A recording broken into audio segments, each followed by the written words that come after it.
Police वाले से प्रताड़ित होकर एक महिला ने ग्वालियर के एसपी ऑफिस जनसुनवाई में पुलिस अधिकारियों से गुहार लगाई। फरियादी शोफिया खान ने पुलिस अधिकारी को बताते हुए कहा कि माधवगंज थाने में पदस्थ एएसआई शाकिर अली द्वारा प्रताड़ित किया जा रहा है। शाकिर अली ने अपने रिश्तेदारों की मदद से हमारे घर पर कब्जा कर लिया और घर पर गोलियां चलवाई। घर पर लगे सभी सीसीटीवी कैमरे को भी तोड़ दिया। महिला ने आरोप लगाते हुए कहा कि शाकिर अली पुलिस की पावर का गलत इस्तेमाल कर रहा है और अपने रिश्तेदारों से कहता है कि मैं सबसे निपट लूंगा, तुम तो लड़ो और घर पर कब्जा करो। वहीं इस मामले को सुनते हुए अतिरिक्त पुलिस अधीक्षक श्याज के अन्य सीएसपी बहुड़ापुर को निर्देशित करते हुए जांच के आदेश दिए। मेरा नाम सोफिया खान है सर। शाकिर अली जो माधवगंज थाने में है एएसआई, उसके द्वारा हमें बहुत प्रताड़ित किया जा रहा है। उसने हमारे घर पे कब्जा कर लिया अपने सालों के द्वारा और अपनी सास को घुसाकर हमारे घर पे कब्जा कर लिया। हमारे घर पे गोलियां चलवाई और कैमरे तोड़ दिया हमारे घर के पूरे। सर वो अपनी पावर का बहुत गलत उपयोग कर रहा है। और सर कौन है शाकिर अली? कोई आपका मिलने वाला है? नहीं सर, हमारा कोई मिलने, बस यूं ही कर रहा है सर। बस उसको तो यही उसके साले हैं ना, उसके द्वारा हमें प्रताड़ित किया जा रहा है, बस यही। और उसने ये इसलिए प्रताड़ित किया जा रहा है सर घर के मुद्दे से, क्योंकि ये हमारी बुआ साथ जो हैं जिनने हमें ना गोद लिया था और हमने उनसे वो मकान खरीदा है और इनके सालों ने पहले लिखित में दे दिया था कि हमें इस भवन से कोई मतलब नहीं है। जब जाके उनने अपनी ज़रूरत के लिए वो मकान बेचा और हमने वो मकान खरीद लिया। अब ये उनके मरने के बाद ये 40 में के ना दूसरे दिन इनने अपनी सास को घुसा दिया और सास आके ये कह रही हैं कि ये मेरा घर है, ये मेरा घर है। वो कह रहा है कि मैं तो पुलिस से और इन डंडों से, लाठियों से, बंदूकों से सबसे निपट लूँगा, तुम लोग कोई टेंशन नहीं लो, तुम तो लड़ो और कब्जा लो। और 8 तारीख के दिन जब ये इनकी सास जब हमारे घर में घुसी तो हमने अपने किचन में और कमरों में ताले डाल दिए। सिर्फ एक हॉल में रह रहे थे तो इनको हमने एक जगह दे दी थी, तो ये एक जगह ही रह रही थी। हमारे पास वीडियो वगैरह सब है उसकी।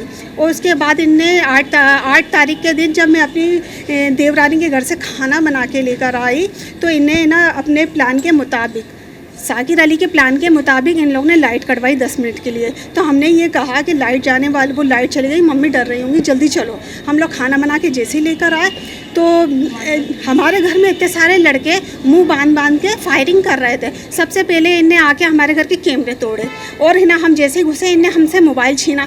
तो मैंने ये कहा कि उधर क्यों फायरिंग कर रहे हो, मुझ पे चलाओ। तो उनने मुझे बहुत मारा, कहने लगे बहुत ज़्यादा घर वाली बनती है ना, आ जा तेरे को मैं घर दिलाता हूँ। उनने मुझे बहुत मारा।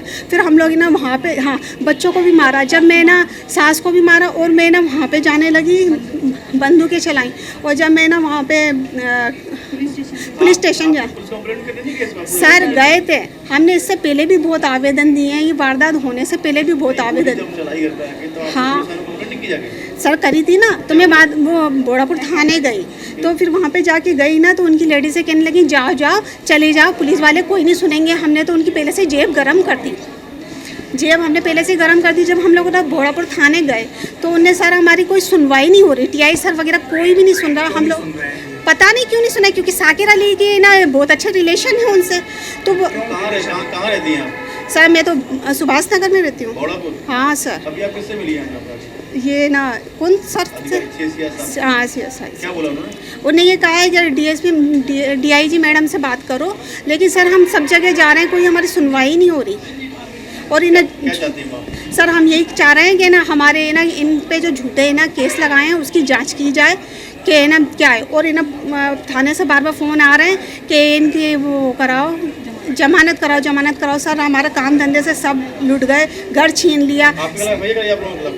हाँ हमने FIR कराई थी। वो पैसे पहले तो मैंने शाकिर अली के खिलाफ़ कराई थी, तो शाकिर अली के खिलाफ़ उन्होंने नहीं लिखा, कहने लगे वो तो ESI हैं तो हम नहीं लिखेंगे उनके बारे में। फिर हमने उनके साले के खिलाफ़ कराई, शाकिर अली और शाकिर खान और राशिद खान के खिलाफ। भी आपके खिलाफ? हाँ उनने पहले से करा के रखी थी, झूठी करा के रखी थी। जब मैं थाने में गई तो इनकी शाकिर अली की शाकिर अली के साथ पहले से बैठी हुई थी वहाँ पे, पैर पे पैर डाल के। मैंने कहा अरे ये कैसे आ गई, और हम लोग रो रहे, तो मेरी कोई सुन ही नहीं रहा था। जब मैंने पेट्रोल डाला मैंने कहा सभी ख़त्म हो गया मेरा, तो मैं क्या करूँ, और FIR भी नहीं कर रहे। मैंने जब अपने आत्महत्या करने की कोशिश करी तो जब पूरा स्टाफ बाहर निकल गया, कहने लगा ये क्या कर रहे हो, ये क्या कर रहे हो। तो मैंने ये कहा कि जब मेरी कंप्लेंट ही नहीं लिख रहा है तो मैं क्या करूँगी यहाँ पर। मैं तो ये चाह रही हूँ सर जांच हो और मेरा घर मुझे मिले, मेरे बच्चों के बैग वगैरह सब कुछ वही है, और ये शाकिर अली के खिलाफ भी कार्रवाई की जाए, क्योंकि यही है सब जड़ का मुद्दा, यही इसी के खिलाफ की जाए कार्रवाई, क्योंकि यही सबको परेशान कर रहा है बस। एक शिकायत आया था जनसुनवाई में, उसमें बोड़ापुर थाने में 2 महिला आया था, उनके परिवार के 2 लोगों के ऊपर 2 बार FIR हुआ है। तो उनका कहना है कि वो FIR गलत हुआ है और किसी पुलिस वाले के प्रभाव में वो FIR हुआ है। वो पुलिस वाले के परिवार से उनका कुछ विवाद चल रहा है और उसको लेके काफ़ी परेशानी हो रही है। उधर घर पे गोली वोली चलाया ऐसे बता रहे। तो इसी मैटर के जांच हम CSP बोड़ापुर CSP ग्वालियर शुभा श्रीवास्तव मैडम को दे दिया है। वो जांच करके इसमें प्रॉपर निष्कर्ष में आएंगे। उनका कहना है कि वो पुलिस में होने का उसको वो करते हैं, धौड़ दिखाते हैं कि मैं काम होने नहीं दूंगा कुछ भी। वो उनका आरोप है। अभी आरोप के बेसिस में हम कुछ नहीं कमेंट कर सकते। जो भी है मैटर, उसके तथ्यों क्या है वो निकालने के लिए हम CSP ग्वालियर को जांच सौंपा दिया है। आपको दिखाई देगा मोबाइल लेके? अभी जो फुटेज दिखा है उसमें कुछ क्लियर नहीं हो रहा है, कुछ समझ में नहीं आ रहा है। तो जो भी है सारे फुटेज का ओरिजिनल्स वो मैडम को दिखा देंगे, वो मैडम को सबमिट कर देंगे। मैडम इनके पूरा जांच करके क्या है असली मैटर वो निकाल देंगे। बात क्या जमीन का बात, मकान का बात? मकान के विवाद है, बट इनका पहला डिमांड ये है कि इनका जो परिवार में जो लड़के उनके ऊपर FIR हुआ है, उसमें SC/ST एक्ट का भी मारपीट का 2 FIR हुआ है एक्चुअली। तो 2 FIR इनका कहना आरोप है कि वो गलत हुआ है और पुलिस वाले के प्रभाव में हुआ है। उस मैटर को लेके CSP ग्वालियर को आवेदन देने के लिए बोला है। मैडम को भी इंस्ट्रक्शन दिया है कि इसमें निष्पक्ष जांच करें।